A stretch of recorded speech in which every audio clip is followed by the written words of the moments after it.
All right, and welcome. It's Happy Wednesday. Welcome to the Citizen Council live stream. I'm Chris Castleman. Hi, Brandy. I'm Brandy Martindale. Hi, Chris. How you doing? Pretty good. We usually chat for a little bit before the show, and that's why it's like a little awkward when we start because I think we got through like the initial stuff we wanted to get off our chest, and then we start the show and we have nothing to talk about. So, how's your week been? Intense between, full-time job, studying for the course, and preparing for this stuff and staying on top of local events. It's been a lot, but I'm getting better sleep now that my husband has dealt with his snoring issue. If anyone has a spouse that snores, reach out to me. We solve the problem. Um, Yeah, so I've been getting good sleep. I'm in a significantly better headspace. So yeah, There you go. I'm a morning person, so I don't ever really get sleep because I'm also a night person. So it just doesn't make sense. I But envy you. there you go. Yeah, I am I very think tired though today. We man, a couple of us have sat through meeting after meeting this week. Lots of public meetings about stuff, and there's a meeting tomorrow. It's crazy, exhausting. Not anything I would ever thought I'd be doing, but yeah, I can relate to that a little bit. Sometimes life takes a funny turn, doesn't it? it does. We have a meeting tomorrow in North Bend at I believe 6 p.m. They're doing an urban renewal project, and or they've been doing it for years. And we'll get into this a little bit later on in the show. But here's this is Rob Taylor's website. He put out a urgent request for people to come to this meeting at 6 o'clock tomorrow. This is at the North Bend City Council chambers. But if you can make it and you understand what urban renewal is about, or if you want to learn about it, um, it's a pretty controversial topic. They're going to be putting a lot of funds, a lot of taxpayer funds into um, a big project in North Bend. So more on that later, though. I want to talk about crime first, as we always do, but I know a lot of people come to this show because they want to hear about the latest on crime. How's it? Is there crime? Is there anything crazy new that's happened? Or, is there anything we can do about it? Is there any progress being made? Um, like, like earlier, or it was this morning when I woke up, there was a stolen van, like someone's work van. This is, a guy in our community.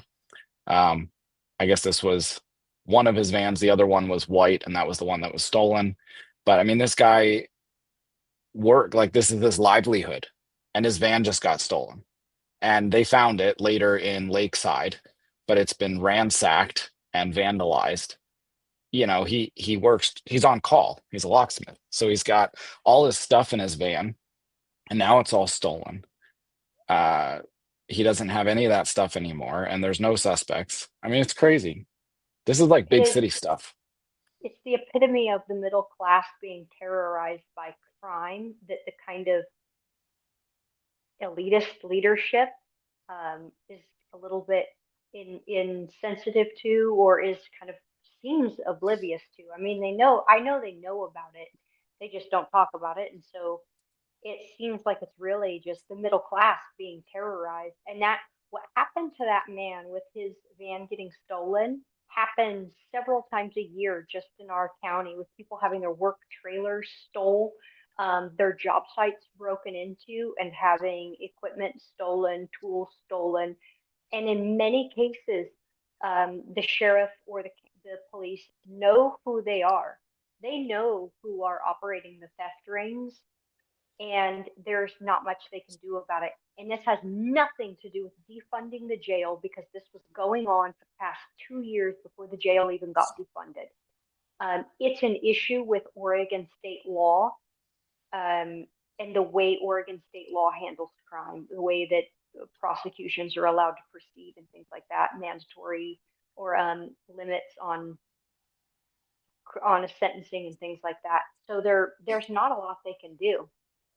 Also, I want to clarify, you said that like a couple times a year it happens with work stuff, and that's just commercial thing. I mean, it's almost every Yes, day with cars, yes, in our yeah. tiny little rural county, you've got cars being stolen all the time. And yeah, like I could name off all these people. Like I know them by name at this point, and they're all walking free, like doing their thing. Um, maybe they'll see a month in jail, maybe for stealing a car. It's crazy. Um, And they're right back out on the street. And they don't, because our justice system is not set up to really actually make people feel the pain of their crime. And there is no behavioral rehabilitation. There is no program that people go through. They get back out and they keep doing the exact same thing. And it's this endless cycle that is draining our law enforcement resources.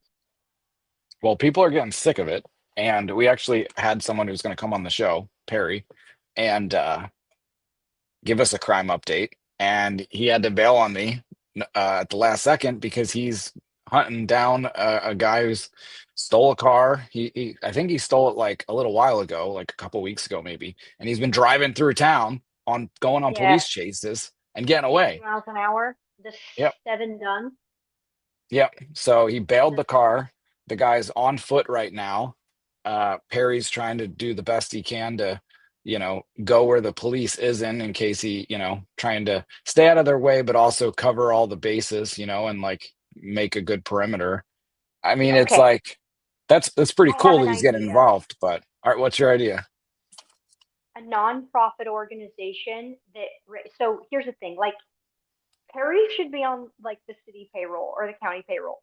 But once you make someone an employee of the government in that way, now they become saddled by bureaucracy.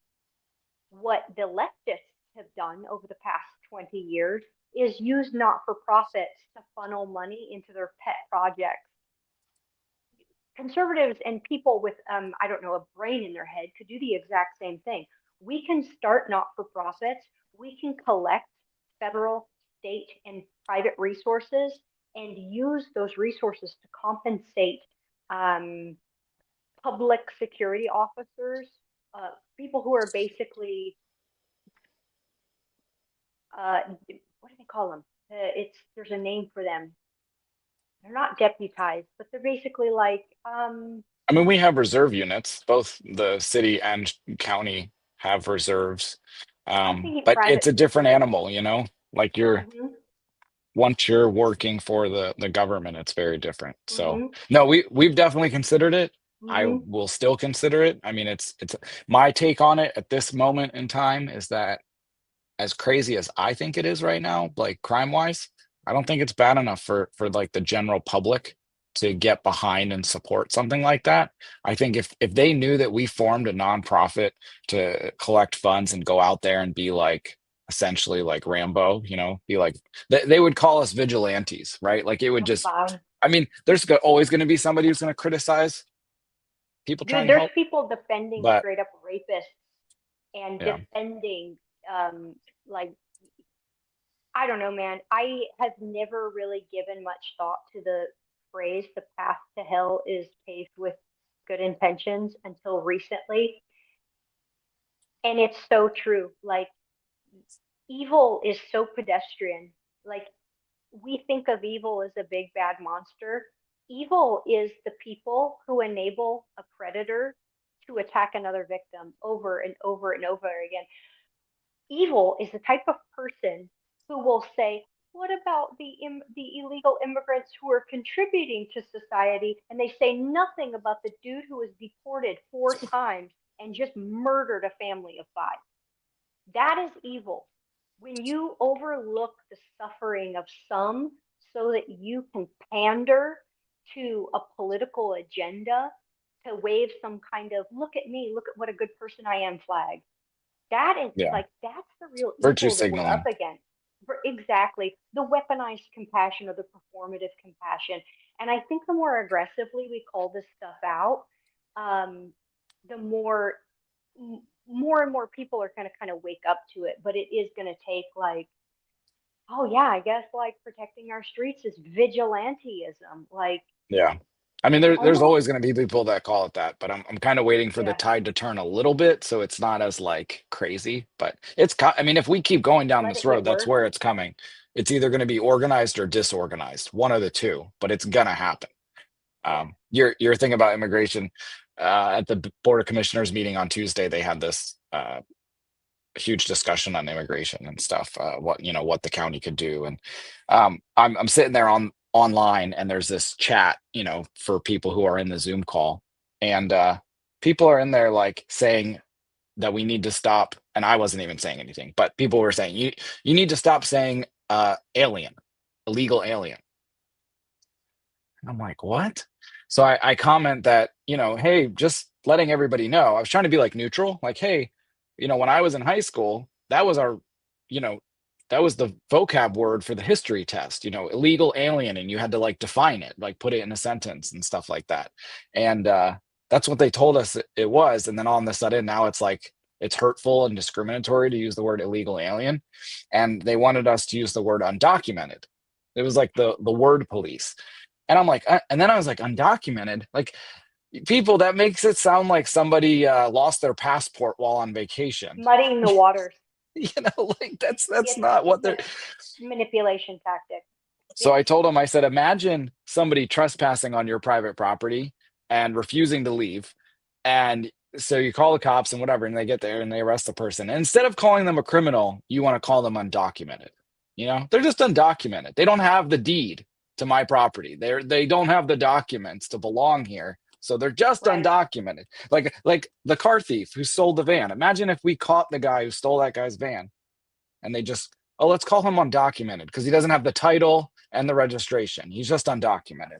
It's Well, it's freaking crazy. he is Chris, he's just what should we call it? He is vehicle deficient. Yeah, there you go. Yeah, right. When they He's not call a the car thief. He's people vehicle experiencing deficient. homelessness, right? It's like you can't call them a bum. It's people experiencing homelessness. And Right. and not all people who are homeless are bums. There's a difference there. But a bum is a Right. bum, and you can call him a bum. But anyway, yeah, like, or what's the adult in custody? You can't say Yeah. an inmate or a prisoner. It's adult in custody. Mass. They write And so they write one of the things that we need to be aware of is that this manipulation of language is to control the thought process behind it. And so and it's important for us all to recognize that when you have people who are more worried about what you call a person who comes to this country illegally than you are about a woman who gets set on fire on a New York subway train, you're maybe not the good person here. What we yeah, call them does not matter as much as the impact to our citizens of this country. I I I can't stress enough how evil it is to ignore the suffering of people who have been affected. People have been raped. Families have had family members murdered. We've had Venezuelan gangs take over apartment complexes. that's fake It, news. it unless you talk to the people that are actually there, and then Yeah. they'll tell you that it's actually not fake news. But yes, I lived on the border of Mexico and the United States for 4 years in Yuma, Arizona. And luckily, I was able to move onto Marine Corps Air Station Yuma and kind of get away from what was going on there on the border. But I was a victim of an attempted kidnapping. It was Jeez. yeah, it was 2003, I think, and I lived on the corner of Avenue B and First Street in Yuma, Arizona. I didn't know, but that was the hood. And at about 9:30 at night, me and my girlfriend, we had a guest over at our apartment, and I had a friend over, and the guys were kind of up hanging out in the apartment on the balcony, and me and my girlfriend went to go take her dog for the walk. Down, we were walking down the sidewalk, and a van with four people, four humans in it, pulled up, and when they opened the van door, it was two Hispanic men and in the that jumped out and tried to grab me and my girlfriend. Um, there was a child probably under the age of 5 in the front and a female driver, probably in her 20s. They grabbed us and started trying to pull us into the van while we were screaming. My 3 or 4 friends, who were all Marines at the time, came running down and got into a physical altercation. The Hispanic men pulled the fence post out of their van and tried to like hit them with it, and it was a whole big thing. They ended up jumping back in the van, taking off. We got their license plate number, and it occurred to me later that that little girl had probably been abducted. That little girl was Wow. probably a kidnapped victim, and that was life on the border back in 2002, 2003. And it has gotten worse. After a few years after that, we were given a travel advisory. I think it was like 2006, 2007, or something like that. It was actually a travel advisory put into effect where we were not recommended to go to Mexico, and some people were not allowed to go because of their security clearance. It's a serious thing, and it's really scary. And I think people who are not being sensitive to the victims of this really suck bad. They're like really like the worst people. Yeah. Well, and they'll kind of go after anybody who's like trying to address it, which is weird. Yep. Yep. And like that's on And on super everything. Like abusive. they're all going after Elon Musk right now. Like, how dare he try and save taxpayer money and be You know more what's efficient? ironic about that? Chris, you remember back in 2020 when all of the leftists wanted to riot and tear down the system, dismantle the system, right? Yeah. Well, now Who's it's doing it? 2025 and we're dismantling the system, and they all have a problem with it. Yeah. Because they're crazy. Well, Not because all they of like them, spending just other most of people's them. money. There you They're go. getting their money. They're getting cut off from other people's money. Can you, Animal is it Farm, backward? yeah. Is it mirror imaged? It's Animal Farm. No, it's legible, yeah. It's by George Orwell. It's a really short read. I know a lot of people are familiar with it, but have you read it and do you understand it? I brought it up on the stage because, well, they were talking about like words, like changing the meaning of words, right? And that's one of the themes in the book is, they essentially start out with a set of rules, and over time, the rules just kind of start changing, and you're like, wait a minute, I thought it was this word meant that thing, and now it's changed. And it's a good illustration of how bad things can get and how things can go wrong. And a lot of it we experienced during the COVID shutdown. But anyways, enough on that, some other day. I want to show the video. So this is more footage from us touring the bum camp in Blossom Gulch, and it's a little different footage. And then we'll discuss, and we'll have a little comment by Drew Farmer, the county commissioner, as well after it. But here's the footage.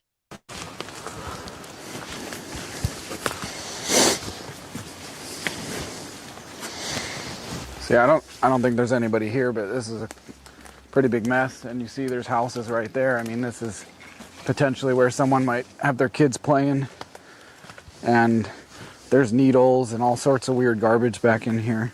Television screens, and I don't know if this is something someone threw out or what. Some nice little hooker shoes.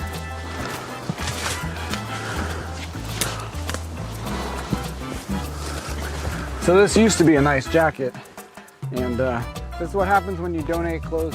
1, 2, 3, 4, 5, 6, I don't know, 20. If you've got any kids missing a bike tire, they can come here. See, and these are just nice hiking trails. I mean, this is a place where people should come. The city should be able to advertise this, and people can come and hike and ride bikes.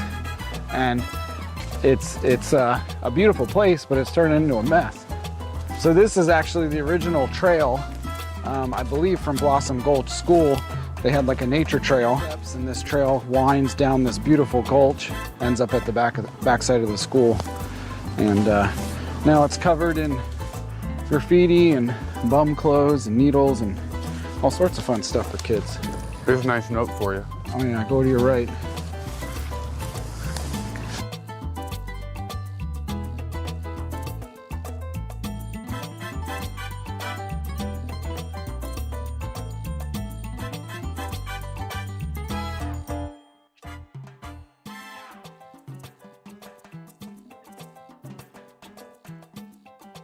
So yeah, that was, a little bit of narration, I guess, some editorializing, but it's crazy. This area should be a nice little park, like it should not be the way it is in its current condition. And And I know it's we're worth like beating a mentioning. dead horse here, but go for it. This is the direct result of closing our resident institutions. People who cannot self care, people who will never be able to really support themselves, have to have a place where they can be cared for. When you turn them out on the street, they become feral bums, like what we have living there in the woods. We have to reopen resident institutions statewide, and it's not feasible to pursue a community-based model because small communities like ours do not have the resources, the facilities, the labor workforce with the skill set needed to care for those who need to be institutionalized. It should be a state-run program with state located facilities located by metro areas where they do have the labor pool that can staff them. This is the result of people who were advocating for the rights of people who shouldn't be locked up. And so, path to hell, paved with good intentions once again. Yeah, I mean, it's a huge issue. It's going to have to be solved at the state and federal level. Um, I'll just kind of let this play while we talk so people know what we're talking about. But it's it's not entirely unsolvable at a local level, though. I mean, there are things that we can be doing better here. It's going to take a while and it's going to take a lot of people, but there's so like part of this property is school board property, and I've spoken with some school board members, and they've gotten put on the property watch program that's put on by the city of Coos Bay, and that essentially gives the police authority if they see somebody on your property to kick them off and trespass them. So some of this is also private property, and I'm going to work on reaching out to the property owners, but it's like one of those situations where you start going after the people on each property and they just move further and further back into the woods. And once they kind of get into the woods, it's like a sanctuary, not only because it's hard to find somebody, but it's a situation where the police don't totally know. They have to check because like that property watch program could change. Somebody could remove themselves. So they have to like ask dispatch in the moment if a certain property is on property watch. So it's pretty crazy. Complicated, yeah. Pretty complicated. One thing that we have been doing though is we've been setting up cameras on some of the entrances to these bum camps, and that way, and these are like trail cams you can buy like at Walmart, but they're cellular. So there's actually like an app on our phones, and we can get notifications in real time if people, or I guess if bears or deer, anything walks by, and it's motion detected. So we get these notifications, and it's pretty neat technology. Let me see if I have the one of the videos. Thought I Love had those one. satellite cameras. I've wondered why, it would be so nice if our county would use those to monitor our county roads for dumping rather than lock up the county roads so that people can't drive back up Right? on them. And Leave they're gates not that open, put those expensive. cameras up, and just start hammering people. I think it's a $5,000 fine for dumping. Yep. Granted, we have people out here in Fairview who owe $14,000 in fines, and the state doesn't do anything about it. County can't do anything about it, and So these are, I believe it was like, well, I have a couple different models, but the cheapest one was like $50, and then it's like $10 or $15 a month. So I mean, sure, if you've got a fleet of them, if you've got 15 or 20 of them up, it's going to get pricey. But you know, it's like paying the police. The police cost a lot of money to Yep, patrol. And if these are kind of like auto patrolling by just sitting there and waiting for yep. someone to cross their path, it's an option. So I'm That's a trying it really good out. point. These Um, things that we can do that take the burden off of law enforcement. right. So obviously we know that our law enforcement, our jail is strapped for cash. So anything we can do to decrease the burden on them, basically like lower our county's operating costs. And crime is essentially an operating cost to a degree. Well, and you know, this doesn't, just because you get a photo of somebody doesn't mean they're going to go to jail. But we're going to try it out. I'm putting a little bit of my money into it. I'm sure other people will pitch in when the time comes when it's needed, and it'll come to something, I'm sure. But we set up some of these cameras in at a lady's house in Bandon who was having some harassment issues, and I'm pretty sure the people who were causing the problem saw us setting up these cameras, and that actually in and of itself has solved it. She has had almost 2 weeks of peace when she was, since Christmas, was having like multiple incidences a day. She has a couple young daughters, and these, apparently, you know, they seem like bums. People living in the woods were harassing their daughters. So hasn't happened for 2 weeks. Now the cameras are up, and that's a good thing. So, and like I said, we've got a couple of these cameras set up right now around the city of Coos Bay, and we're kind of testing it out and seeing if it works. You know, if somebody steals something from a business nearby and wants to run into the woods with it, we're likely going to catch them on camera, and Yeah. we'll go from there. You know, Well, we'll there is proof that people behave differently when they think they're being watched. yep. And so Now they're just being watched.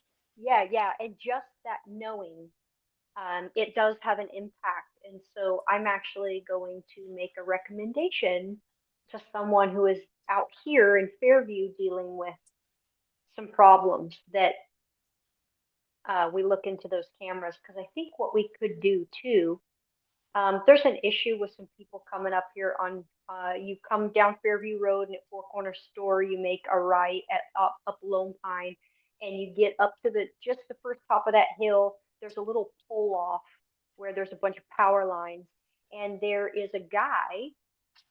How about I just tell everyone his name? Devin Durkee. Hey, Devin Durkee, if you're watching this, you should stop going up there and shooting your guns at our neighbor's house, and doing Oh, wow. burnouts and screaming and yelling and blasting music and blowing up your engine in your vehicle at 2 o'clock in the morning and waking up their newborn baby. So I think Well, he should if probably anybody get some. if anybody wants advice on cameras, I have tested out Yeah, 5 different ones at yeah. this point. I So think we should they're all start. different. They Yeah, all work a little different, but let's get some video of Devin Durkee acting like an asshole, drinking, getting real drunk, and then hopping in his truck and doing burnouts and going up and down Fairview Road at 90 miles an hour. And let's put him on the internet. Maybe there then you he's go. already been talked to a couple of times, so maybe then he'll actually figure it out. That's And a good worst case idea. scenario, you'll just get pictures like this. I got this one yesterday, you know. So it's not all bumps, you know. You got assholes like this Great coming in people. your yard and fertilizing. You know, I didn't ask for them to fertilize my yard. Yeah, You know they were turkeys. planted. They're not native. Are they not? Turkeys are crazy. They Birds are crazy. Period. I Birds didn't are know turkeys could unhinged. fly. And then we had a flock come onto our property, and like I went out there to like get closer and get a photo, and they just flew like 150 feet up into a tree. It was crazy.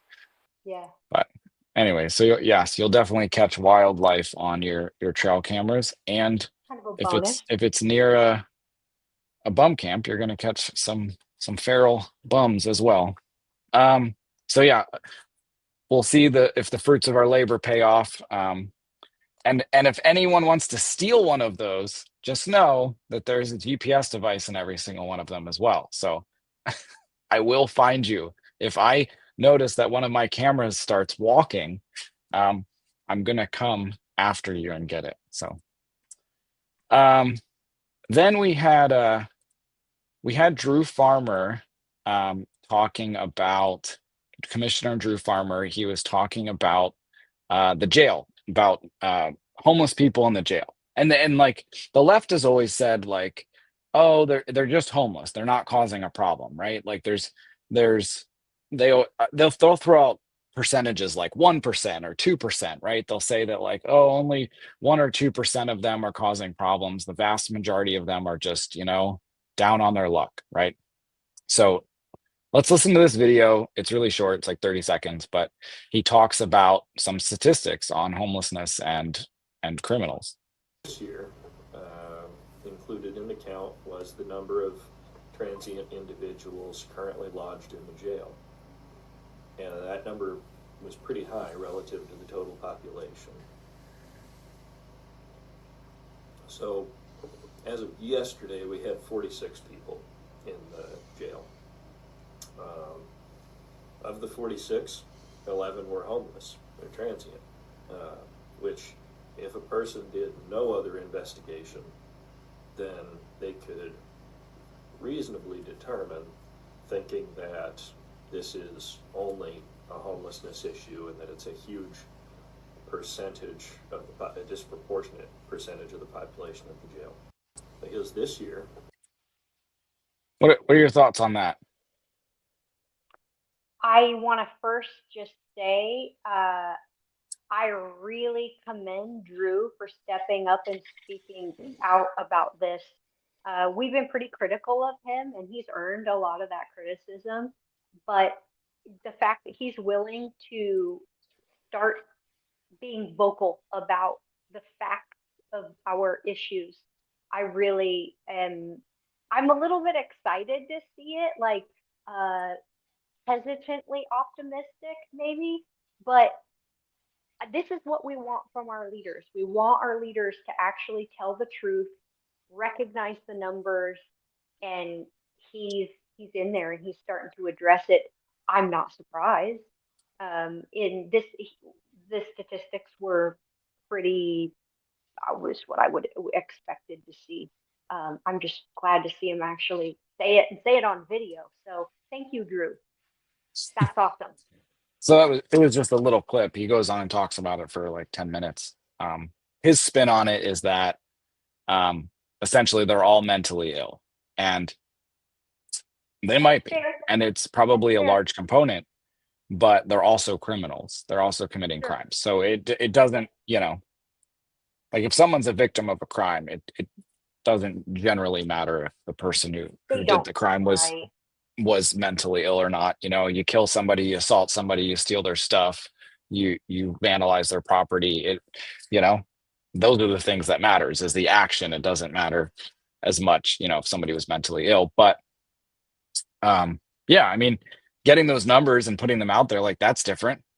But it's like it's like we got to go further within that. It's like, but what about all the people we're not including in that count? So it was like 11 out of 46, but we're bouncing criminals all the time for low-level crimes, like the criminal trespass, the disorderly conduct, criminal mischief, petty theft, all these things, failure to appear in court, which are like the crimes that this subset of the population, these criminal homeless, they're committing those low-level crimes on repeat, some of them all day long, like getting arrested 3 times in the same day. And that's not included in this count. So and what a I would urge waste of Drew, our police time. What a waste huge of our waste, taxpayer money. And huge the waste of thing, everyone's time. so when people say, I do appreciate Drew saying these people are mentally ill, because what that means is that without treatment, these people will not get better. These people will not self-sustain.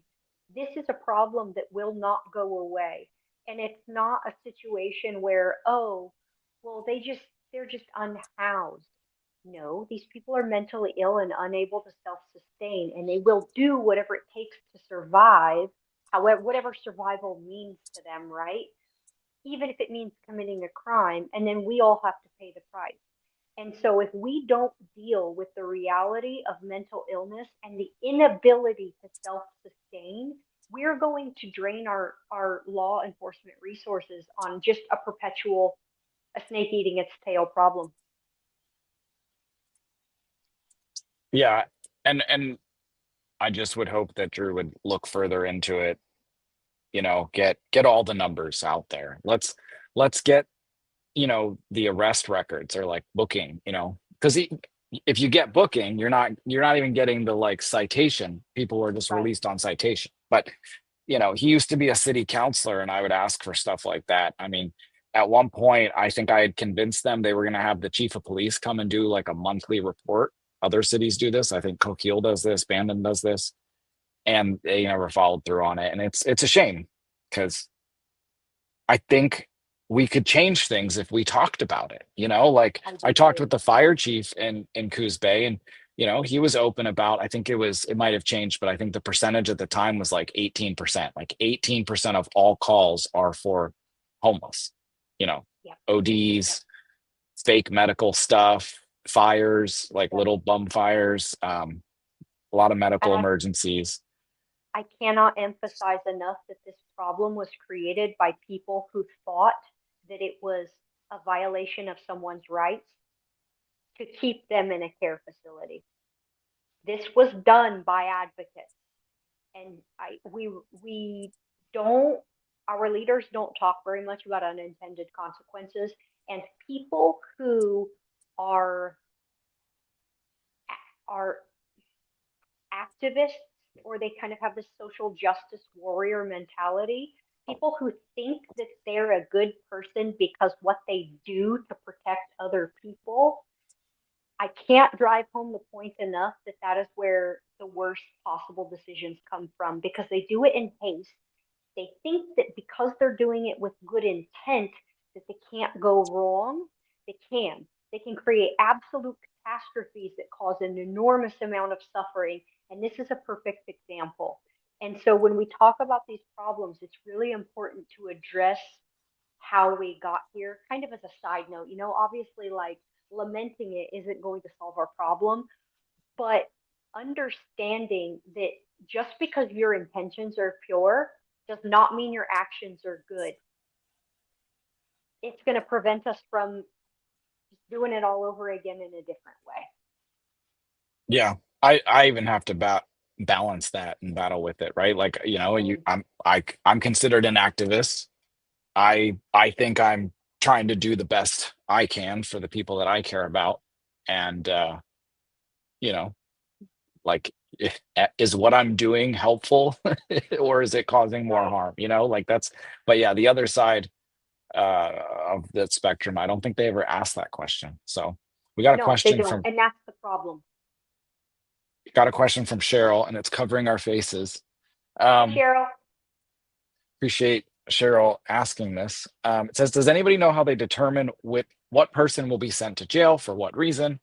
Because I've noticed that there's somebody who does a misdemeanor crime, but has a warrant out for failure to appear, and they take them to jail, while there's a person who is a big threat to our society and is threatening people with a weapon, and they get cited and released. So a couple things to unpack there. You've got, I'm going to take it off the screen because it's so big, but you've got the cite and release is typically is something that the officer at the scene will determine. And by the way, everything I'm saying is just what I have gathered from talking with cops and public officials. So it's not like gospel. You should probably do your own research. But what I gather is that cite and release is generally, the arresting officer or the sergeant on duty. So like in Coos Bay, it would be, whoever's on scene, and then maybe the sergeant on at the time. And then for if the crime reaches the level of like, hey, we're going to take them to jail, then they call over to the jail, and the jail will then make a decision. There's actually like a person at the jail, a position at the jail that is tasked with making a decision each time as to, does this meet a certain set of criteria to be able to put them in jail, especially in the situation where there isn't even any space. you know, if somebody commits a murder, they're obviously going to make space. And then, so in and of itself, it has to be a decision at that point, who they're going to release. So it's crazy complex. Yeah, I've seen it and it doesn't make sense, right? Like, but we don't have all the information, you know. So I'll see that somebody has a failure to appear one day and they're released, and failure to appear the next day and they're put in jail, right? Or like last Christmas, we had a guy 2 Christmases ago who was setting fires every day, an arsonist. They call it reckless burning, kind of like how they don't call it grand theft auto. They call it like unauthorized use of a motor vehicle. Anyways, we had this arsonist going around setting fires every single day. He was just let go every single day. He was never put in jail for, I think it was like the 17th time he was finally put in jail. So, and ultimately the sheriff made that call. And I guess he had to release sex offender or rapist to put this guy in jail, which is unfortunate. So I hope. I bet I could get Gabe to come on if he knew what we were going to talk about. We kept it, you know, fairly appropriate. I bet we could get Gabe to come on and talk about some of this stuff. It would be interesting. A lot. I mean, that's kind of the genesis of this program was I have all these conversations with these elected officials, and at the end of it, like 40 minutes in, I'm like, dang it, that would have been so informative, Yeah. right? Like Yeah. I walked one of the bum camps that we filmed.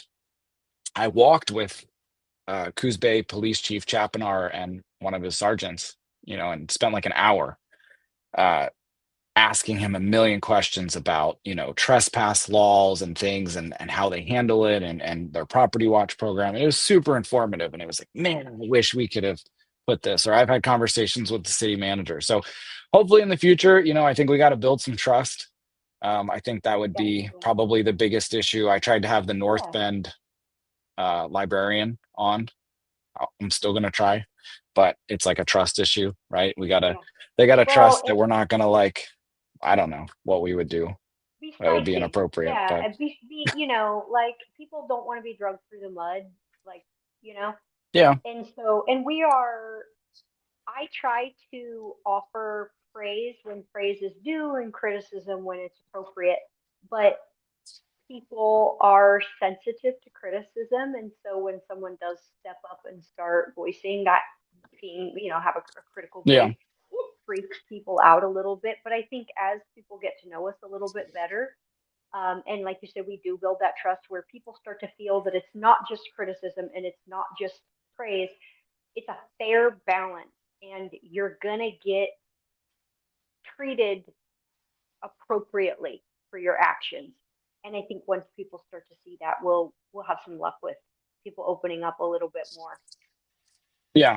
I mean, I've had Drew on the program, one of the first ones, and you know, I told him ahead of time, like anything's fair game. I'm gonna push back on some things, but I think I was pretty fair. I think in general, if we brought somebody on, it's mostly just to ask questions and let them talk, you know. I think we talk enough when they're not here. So but you always got to push back. I've also offered to people to do like a pre-recorded thing, and they can yay or nay different segments if they said something by accident. I'm totally cool with that. I mean, in general, having them live on the show would be the best case scenario. People could ask them questions, but we'll get there eventually. Yeah. We're just starting. Like, we don't know anything about what we're doing, and you are kind of like the more knowledgeable person. So I trust that we're going to get there if we just keep doing what we're doing. And really, you know, this is about what we're doing as a grassroots movement, right? And so we are motivating our leaders to take action and to speak up and get a little confrontational at times, when it's necessary. And if you and I can provoke our local leaders to become a little bit more assertive, a little bit more confrontational, then we unite as a county to say, you know what, we are sick of what the state is imposing on us, what the situations the state is creating for us, and we rally as a county. So we start small, we start bringing people together, right? And there's going to be, so you've got storming, norming, forming, storming, norming, and performing, right? So we're going to go through the group dynamics kind of phases, and we are going through that storming phase, right, where everyone learns who each other is, the role each other plays.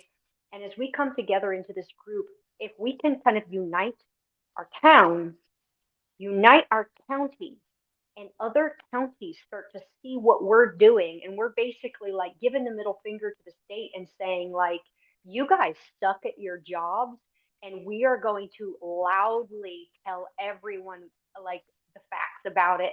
We get the other counties on board to kind of join us in this sentiment, and people get loud. We can affect the state policies. If we can't make the state leaders change their ways, then we can motivate people to vote them out, and we can steward leaders, future leaders, into positions where they can run for the Senate, they can run for the House, for our representatives, and maybe even governor. And so it starts with us to just keep doing what we're doing to get there. I think you're starting to make too much sense, and it's freaking me out.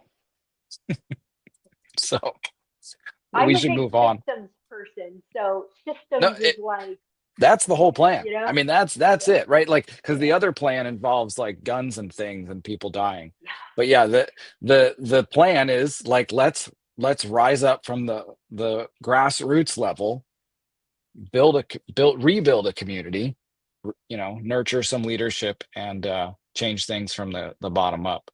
And maybe some things will also change from the top down simultaneously. We'll meet in the middle. We'll have, pumpkin pie at Like I told Thanksgiving. you, yeah, like I told you, if New York City could go from what it was in the 70s to what it was when I lived there from 2006 to 2013, um, it was it was amazing when I lived there. I mean, just it was safe, it was clean as far as a big city goes. I mean, it was big city dirty, but it was safe and it was fun and it was just an energetic atmosphere, and it's a cesspool now. And a bunch of people I know and I was made friends with that lived there, born and raised there, they're leaving. And so I look at New York City and I think if it could go from what it was in the 70s to what it was under Bloomberg and back again, then it can become great once again. And Oregon has the same potential. I don't think Oregon has really ever experienced its full potential as just a wonderful place to live. And so it's absolutely possible, but it is going to require boundaries and accountability. Accountability is part of boundaries, but we are going to have to aggressively and loudly call out people who support broken down boundaries. It leads to social chaos and it leads to suffering. And so we'll get there. We just have to keep doing what we're doing. You know, You've made a fan out of Cheryl. I love her. She's great. Reunite and rebuild. Yep, exactly. It can be done.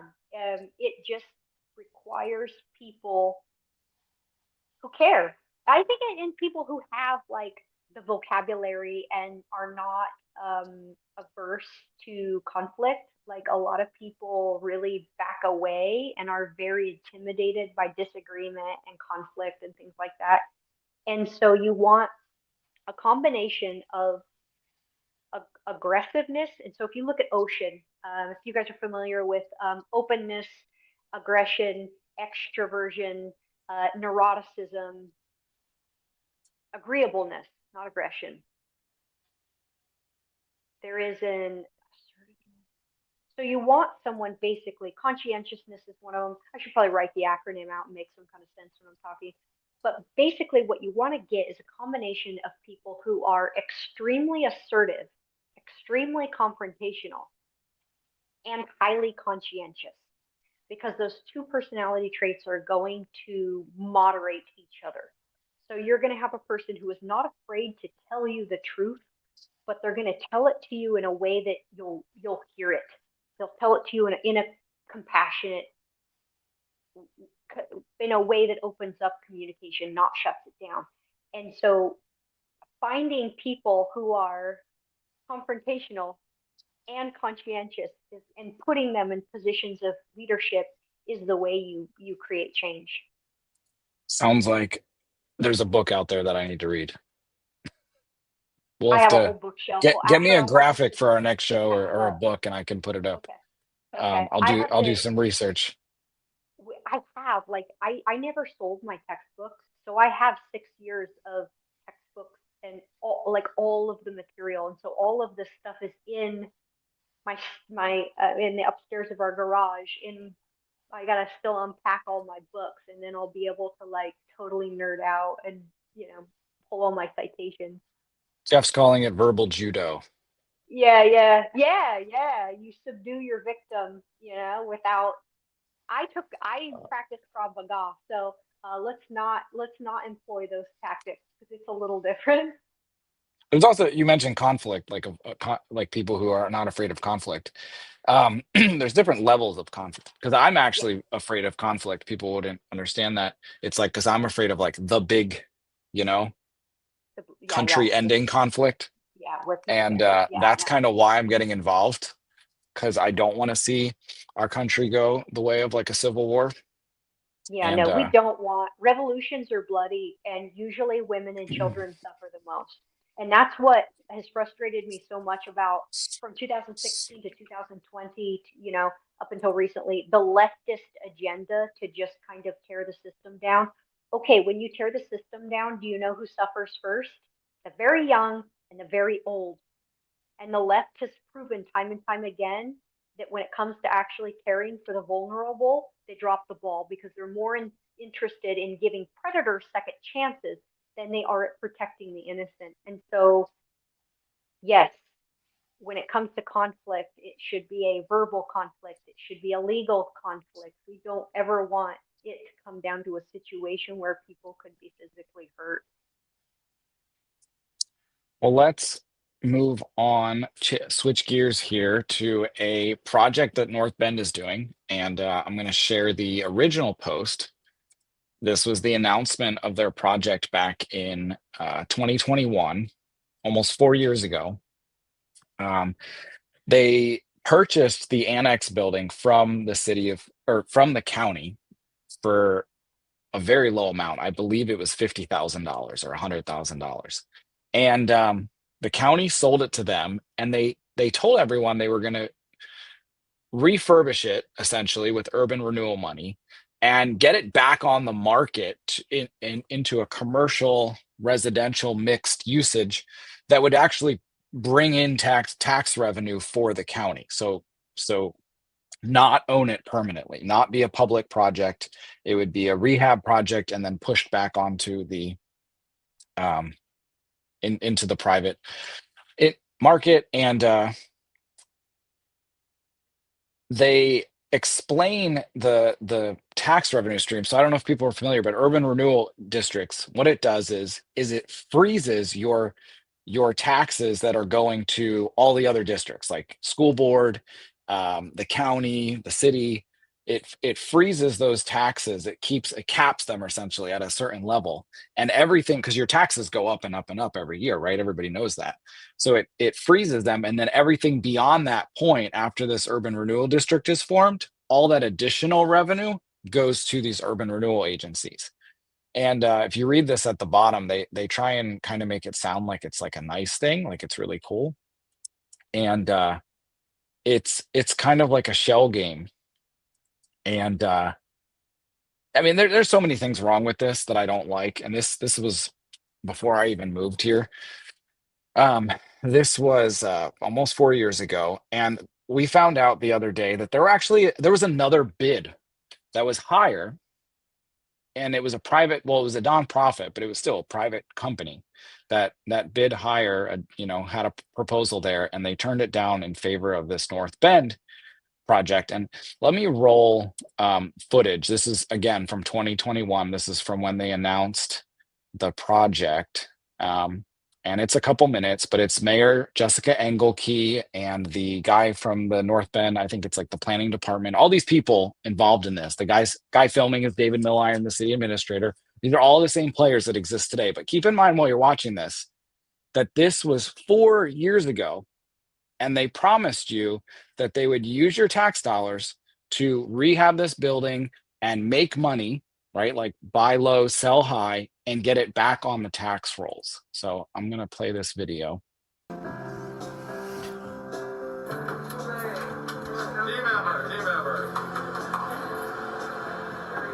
One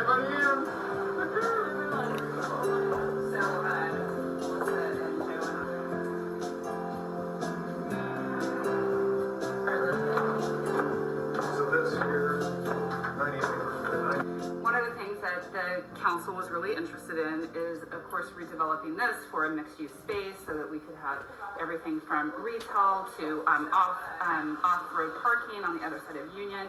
And then, of course, again, the Urban Renewal Agency wants to do what you're supposed to do with urban renewal dollars, which is to get rid of blight and to redevelop it and making it a thriving downtown. The important thing to us was not necessarily how much it sold for, but the plans that the buyer had for redevelopment. We talked to the city of North Bend. We were very excited about their plans and what they were going to do with it.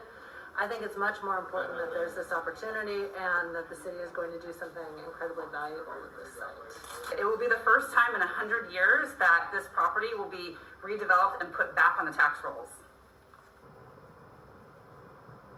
When you go up to the top, you have a view unlike anything that you've seen in this county. You have the mountains and the water on one side, and you have a beautiful forest on the other. So this is something that we're going to be able to provide to citizens of a view that they just don't have. This is city planning at its best. This is what people want. They want a place where they can live and be in a downtown core, not necessarily have to take their car out all the time if they don't want to. It's great for people that don't have cars, and it's great for people that are maybe reaching a point in their life where they don't want to drive as much. You're talking about a 1923 building. Our building codes have changed, seismic codes, all these other things. It's a lot harder to retrofit a building for seismic than it is to build it correctly to begin with. It's exciting. It'll add more housing units. It will add more retail space. And really, I believe it's just the beginning of what the redevelopment in downtown could look like.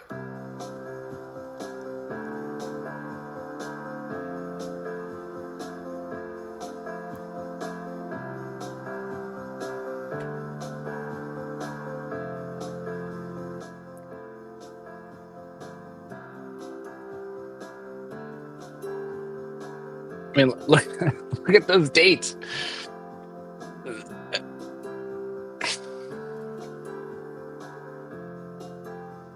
There's so many things I want to say about this, and we only have like a half hour or so to talk about it.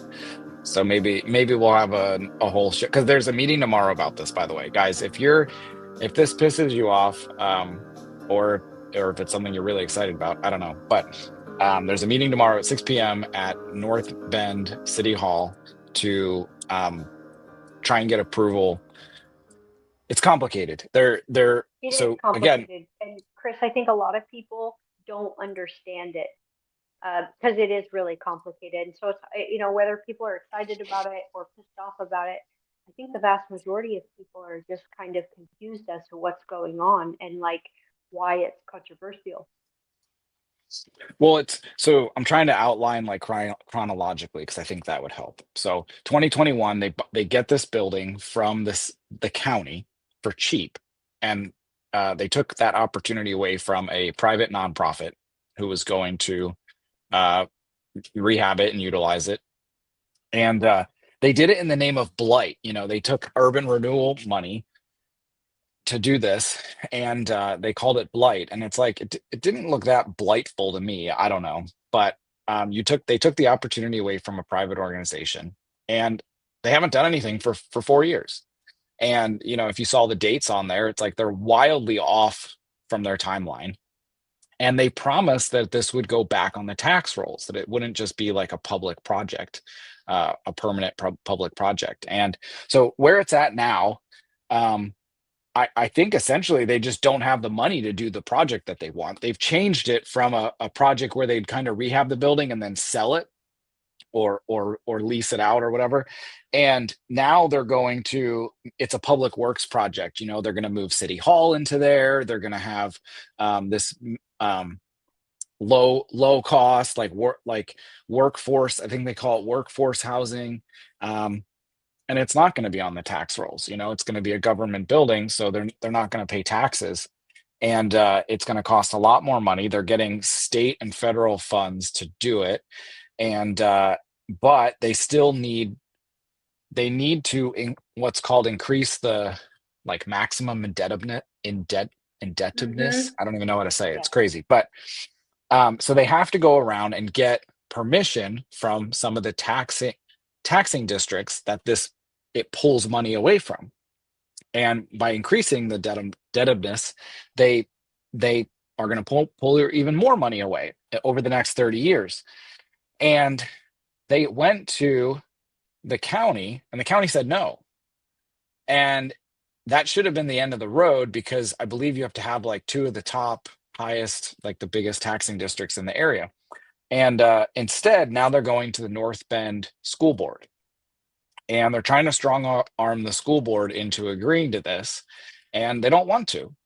And so that's what the meeting is tomorrow. The school board is going to vote on this. And if they vote to increase this maximum debt, the project will go forward. But So I don't know. was I don't under even the know where to start impression- on this.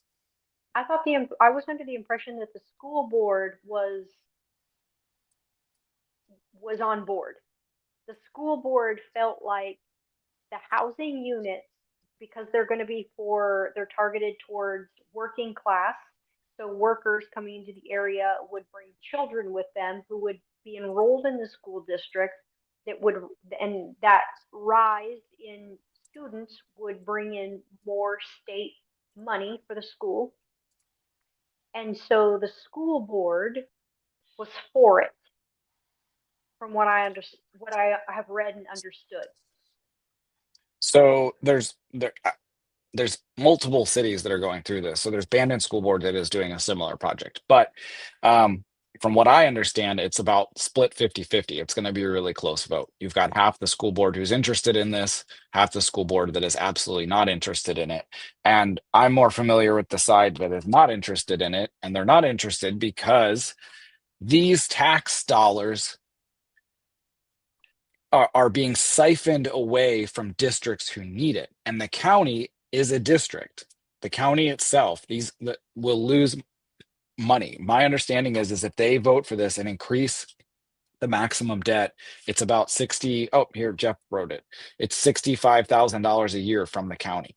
And that's straight out of the general fund. That's almost enough to fund a jail deputy, and that's money they already don't have. Half the amount they need to fund a deputy.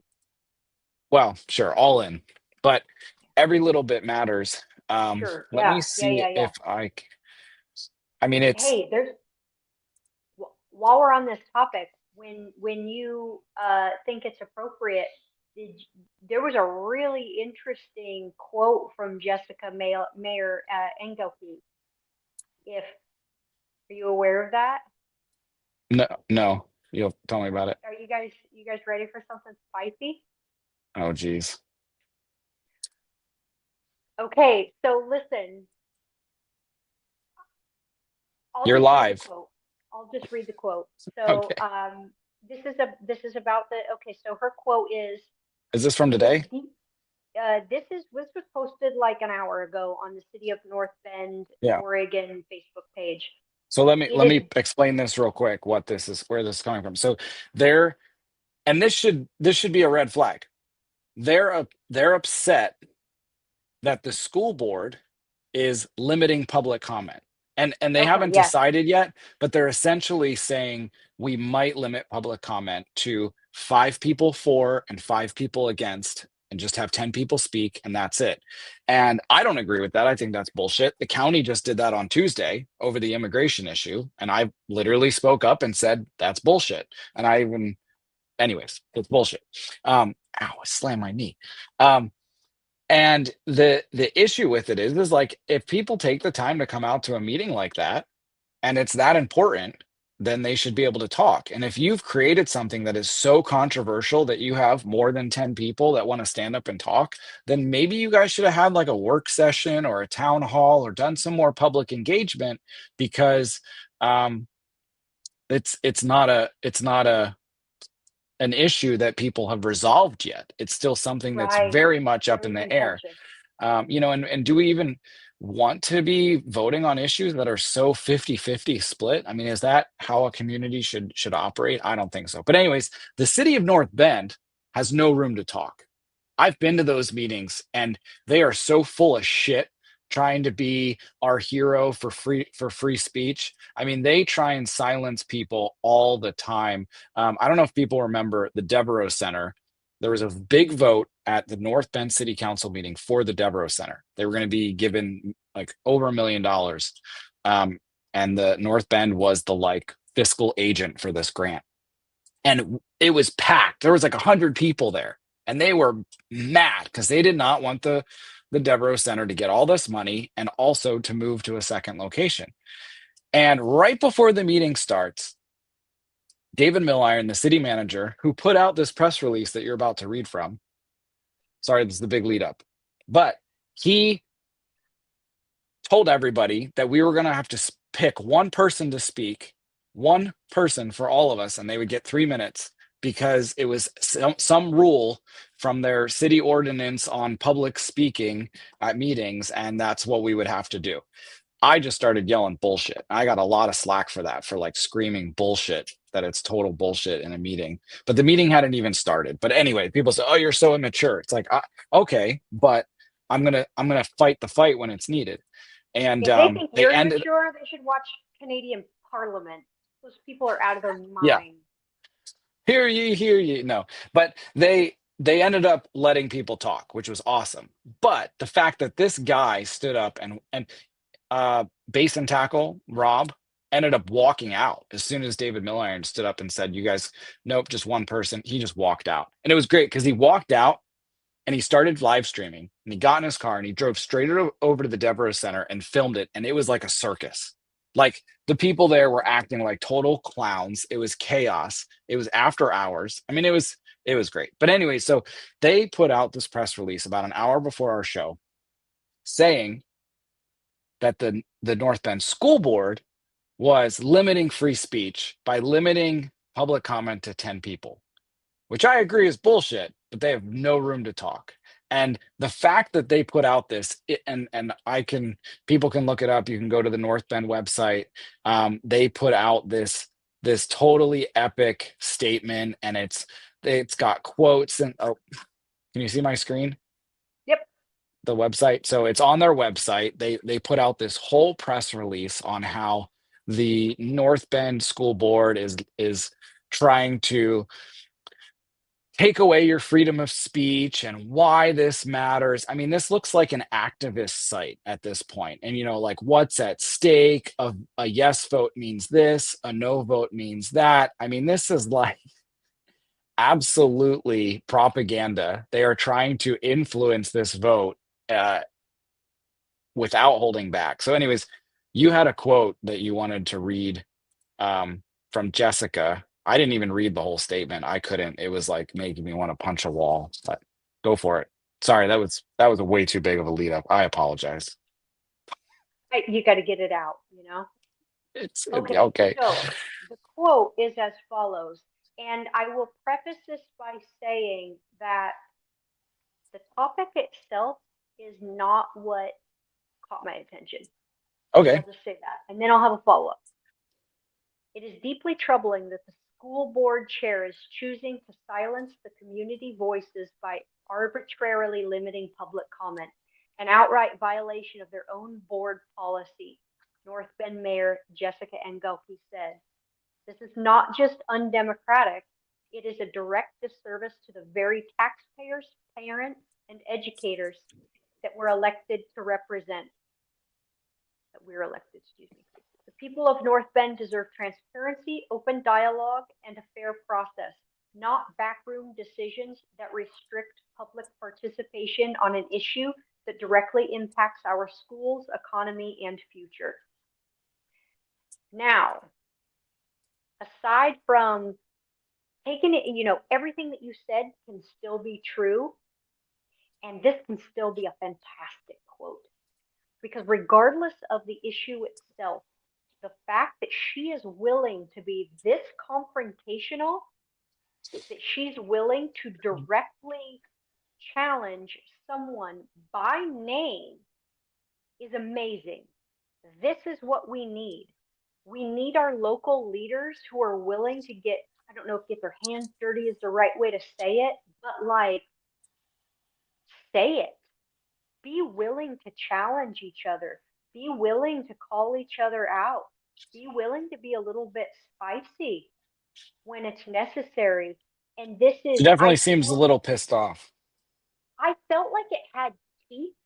And here's the thing, regardless of whether I agree with it or not, regardless of whether if what I could want something completely different than what she wants as an outcome, and I can still deeply appreciate the teeth of that quote, because that's what I want to see in leaders. I want to see some guts. I want to see some verbal confrontation. I want to see some I don't know, some messy. I don't know, messiness is the right word, but I want to see some hashing it out, where we just say the thing and we're not all trying to like speak low and keep the peace and like, let's just say the thing. And I liked it. I'd like to see more of it, because I think we're gonna, as a county, we're gonna need to go through some conflict. We're gonna have to go through that storming phase before we get to a new culture of working together. And this is how that goes. This is how that starts, and I like it. I just think that people should check themselves before they wreck themselves, sort of thing, like I believe I'm with Jeff. it's pronounced riggedy wreck yourself. Okay. Jeff says, Jessica Engelke, the mayor, hypocritical much? I mean, it's like, I agree. Like, I mean, I appreciate her statement if it wasn't made by her. Hey, maybe we're seeing a but new leaf. Maybe we are seeing the precursor to maybe change behavior. it would be nice. It would maybe they learned from that Devereaux Center day, because David got up and he wanted only one of us to talk, and he didn't win, and the project failed, and it looked really bad for North Bend. So it completely backfired. He used to be on the homeless advisory committee. He's not on that committee anymore. I mean, that thing was a huge clusterfuck for North Bend and Coos Bay, because citizens stood up and said, no, absolutely not. Enough is enough. You people are going to start listening to us. So yeah, maybe maybe we're starting to see some change. I don't know. It would be nice. When the thing is, we have to leave the door open for changed behavior. Yes, we need to replace these people if they don't change and perform and make our county a better place to live. And obviously, decreasing crime is like at the top of the list right now. But we have to leave the door open for changed behavior. When people are doing the right thing, we got to recognize it. Otherwise, we're not going to get what we want. You know what I mean? And so when we do get what we want, it's important to acknowledge it, and at least to say, yeah, if you could like follow through and give us more of that, that would be great.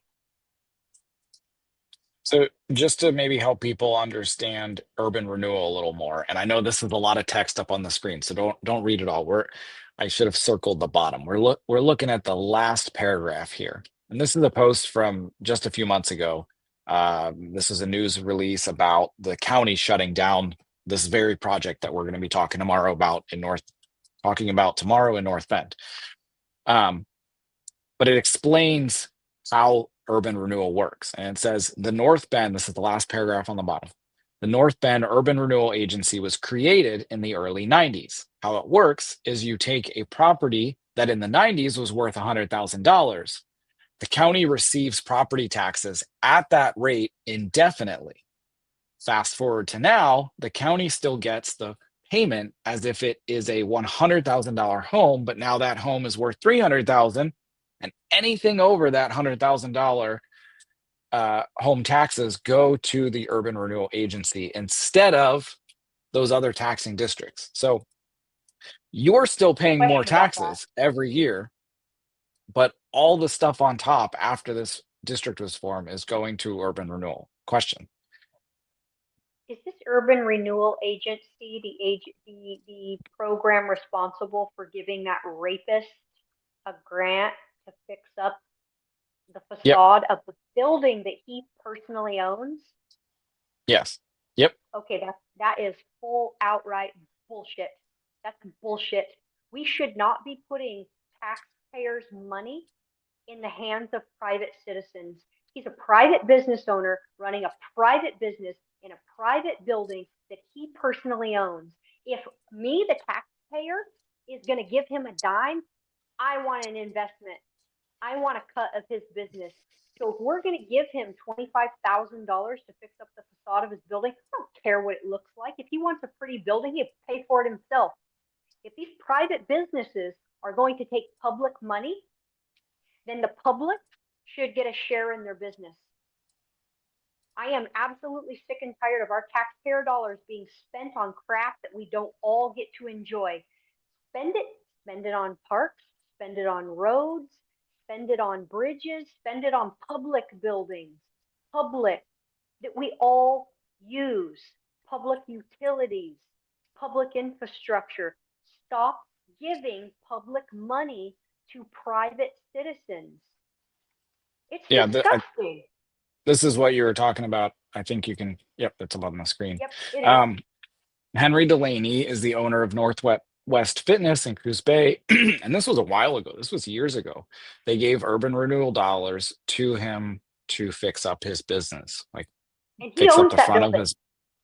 That Yep. is not a city-owned. Now, if it was a city-owned building and us as city, as county inhabitants or the people in that city could at some point use that building for something else or make some money off of it somehow, then fine. But yeah. And I hope this is Mayor Joe Benetti on the left and Henry Delaney, the sex offender owner of Northwest Fitness Gym. Wasn't he convicted And of rape? Yep. Well, it was probably like sexual assault or something crazy. They always plead things down. But yeah, he raped a girl. I believe he had multiple juvenile records that were also sealed. But I did a little looking into from that website, Coos County Watchdog. You can see if you type in Coos County Watchdog, Henry Delaney, or Northwest Fitness, or sex offender Coos Bay, Coos County Watchdog, anything like that, it'll pop up. And yeah, it's pretty bad. They've got all the documents there, all the court documents. It's horrible. And It's wild. but anyways, Urban Renewal goes towards stuff like this. Yeah, we should not be giving public money to private citizens, like as a general blanket rule, because you should never be making tax-paying victims of sexual assault give their freaking tax money to a sex offender. Like, on its face, it's morally wrong. And it's insane. And I should be used for public enjoyment, not to enrich a private business owner. Right. And I would hope that Benetti didn't know that this guy was a sex offender at the time. A lot of people didn't. Chris, but it's like, man, if you knew it now, is there a way to reverse it? Can we get our freaking money back? Like, you're a rapist, man. But yep. Mike Rhodes here, he makes a very good point. We need to end the urban renewal and return the money to the general fund. Absolutely. There's like 7 urban renewal districts in our county. I think it's one of like the highest. We should never be using public money to enrich private people. That is, and I understand. Nuts. And people will say like, oh, you don't have the facts. You don't understand how it works. I do understand how it works. And yes, I don't have all the facts, but I do understand how it works. And I can still say that on its face, it's wrong. I understand why they're doing it. They want to make the city pretty, so tourists want to come here, and the tourists want to spend money, and we make money off of that. But it's wrong. You don't do something like the ends can't justify the means. You don't do these wrong things just because the outcome is going to be positive. It's still wrong on principle. And I do wish that we had more people in positions of power who had some sense of principle. They're so loosey-goosey with like ethics and morality and kind of like really wishy-washy. And I want people with conviction, people who have like a solid sense of boundaries and right and wrong. On its face, it's wrong. Whether he was a sexual predator or not, we should not be giving public money to private citizens. I mean, Public it definitely money should adds be to it. for the public. Yep.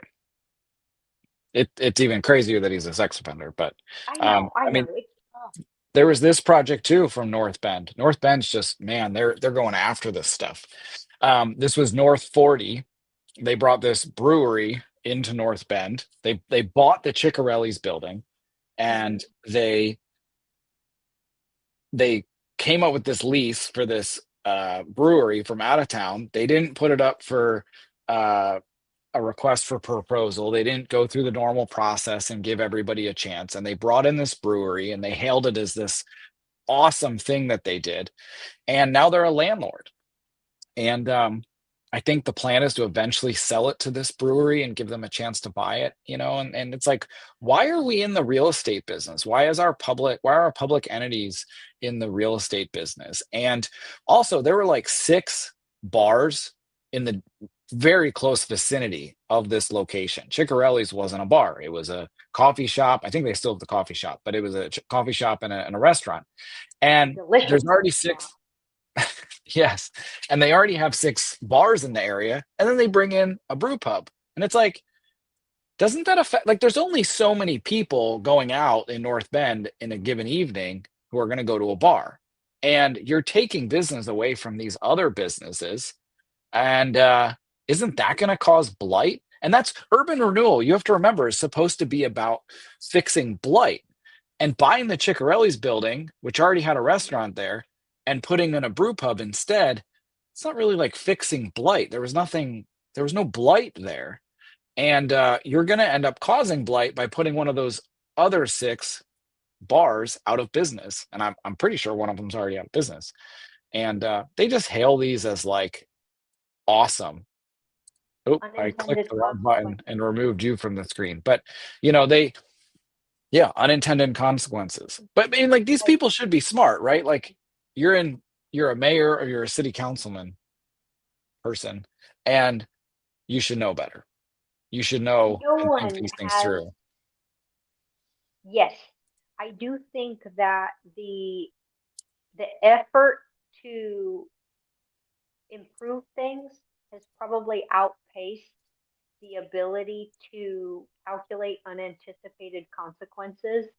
And boy, have we seen a lot of unanticipated consequences. It's a hard balance between how do you improve your city's infrastructure that is owned by private citizens. I mean, look at the mall. The mall is gross. It smells bad. The bathrooms are disgusting. The owners live They're up in bad, Alaska. very bad. They don't care. Yeah. I would like to see, honestly, a vacancy tax so that all of these people who live outside of Oregon and have all of this real estate that they don't use or that is dilapidating or whatever the case may be, that really is, like, rather than give them public money, like, why don't we actually incentivize them to do something about it?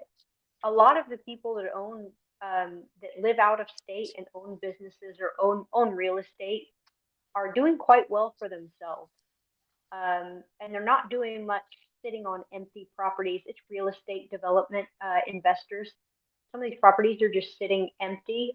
Multi-million-dollar houses, $500,000, $600,000, $700,000, $800,000 houses sitting empty. So they can just kind of sit on it and wait. And it screws up our community economics. I mean, my approach certainly would not be more taxes, but it would be to incentivize through removing regulations, creating an economy where there's an incentive there to come here and build and create projects, build businesses. And right now we do not have that. We are on the decline. So I know that's a much harder problem to solve than just adding a tax, but we got to do it because we have to give people a reason to want to build businesses here and build homes here and develop things. So it's wild. Incentivize growth without giving people taxpayer dollars. Like, we need to drop our operating costs. The social problems in our community are too expensive And so it doesn't make a lot of sense to have like invest all this money into nice things if people are just going to trash it. And it is kind of a global issue where everything is connected to everything else, and kind of focusing on one thing without addressing the other thing is totally pointless. Like you said earlier, we just should not be using public funds for private projects, and it's crazy. But until we get rid of these districts, we've got this problem we've got to deal with, and you can't undo it. Like every day that goes by, the money comes in, and it can only be used for a certain purpose. It can only be used to solve blight. And I guess however they want to twist that word, but we got to give credit to Commissioner Drew Farmer again, because at the Tuesday meeting, he mentioned that this is something he wants to get rid of, is look into getting rid of the urban renewal districts. And I texted him after the meeting, and I was like, hey, dude, if you need any help with that initiative, getting that pushed forward, getting it started, getting it finished, anything, I will help you out. So he's busy right now, and he's going to check into it and check back, and we're going to keep in touch. But like, that would be cool. I would love to work with him on that. And I hope it's something we actually have follow through on, and not just like one of those things we say we're going to do and look into. You know, politicians do that sometimes. They just kind of like say things and never look into that. Not saying that that's what Drew does, but politicians in general. So, yeah, urban renewal sucks. And I really hope the North Bend vote tomorrow goes well. In my opinion, they should not approve this project. I'm going to be there to express my discontent with just even the process. Like, it's been 4 years. You guys promised the people 4 years ago that you were going to use this annex building for a certain purpose, and you haven't. It's time to sell it, give it back to the private industry to see what they should can have do. sold it. You know how expensive it is to remodel a building built in the 1920s?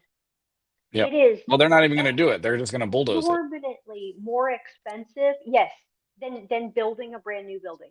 It is so much more expensive to retrofit and adapt and rehabilitate an old building than it is to just level it and start over. And by the way, for people who don't know, this is Rob Taylor's website, the robtaylorreport.com.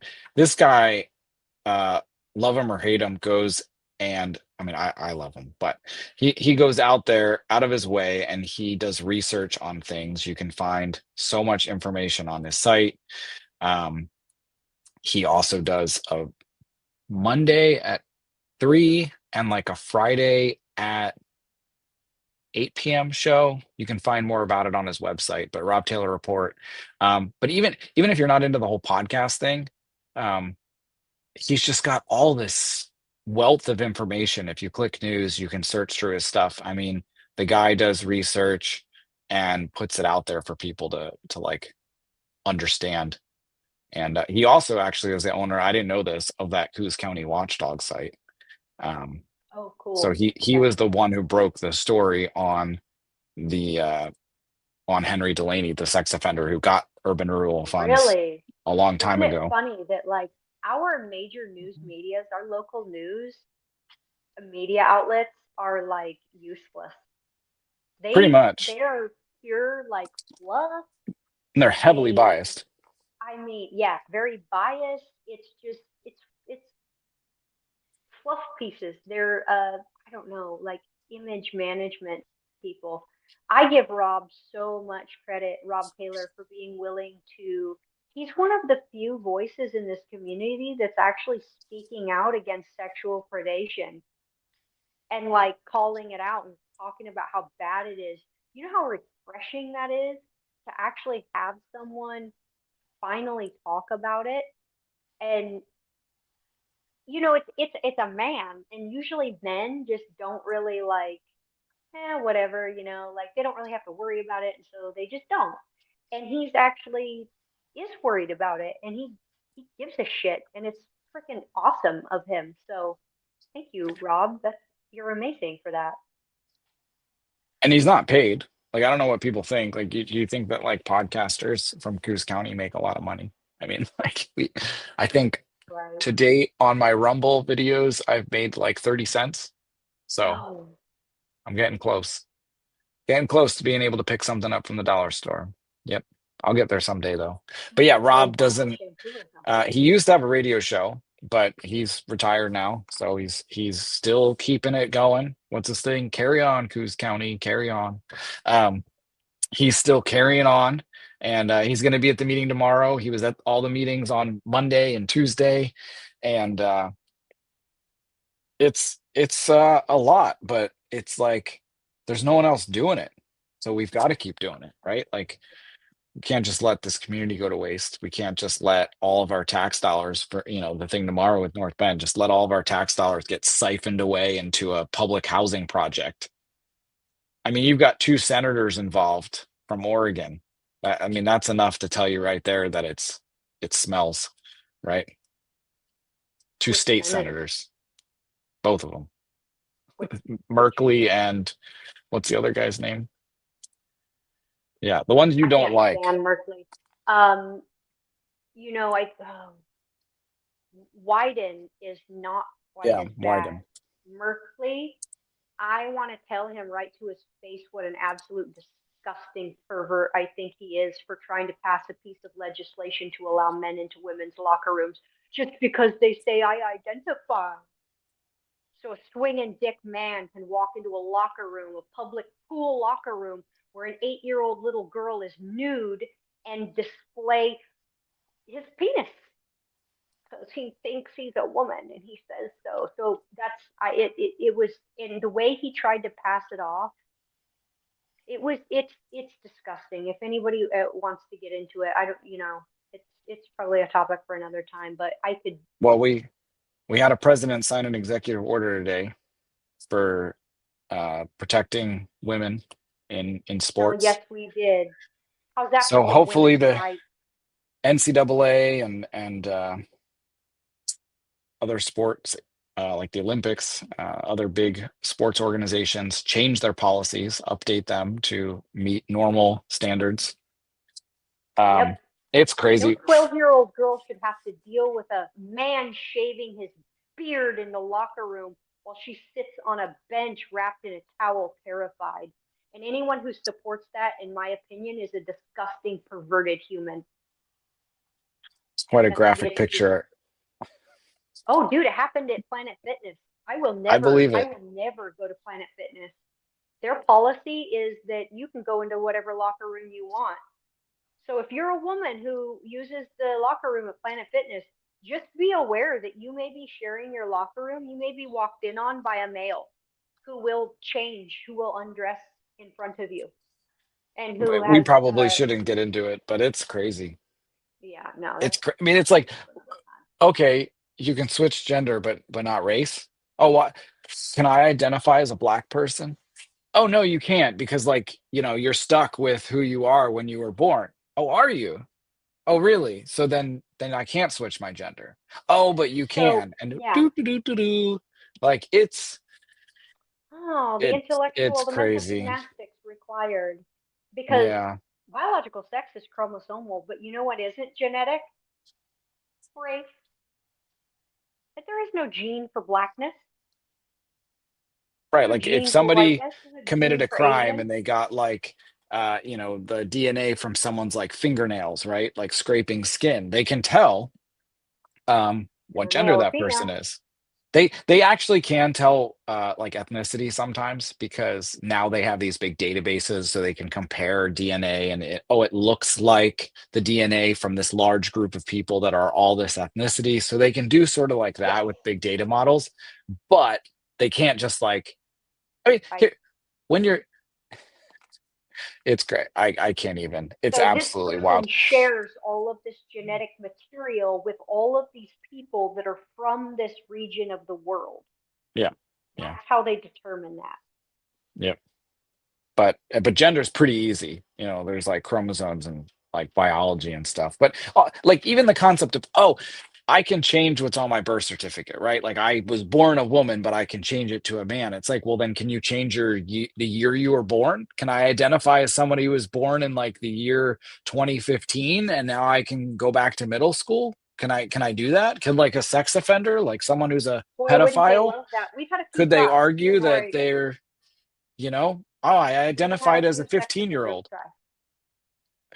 It's crazy. But hopefully those times are behind us. Those crazy, crazy times. That and all the masking and social distancing crap. Hopefully that is all behind us. But God, I was one working can out. I was hope. working out of the house this weekend, and I had a mask on because it's like we're insulating the underneath of our house, and so I come out and I'm in the front yard and I still have this mask on, and I'm sitting there thinking as cars go by, like, God, I hope nobody sees me and thinks like, what a dumbass hanging out in her yard with a little mask on. Like, no, no, listen, I was handling insulation.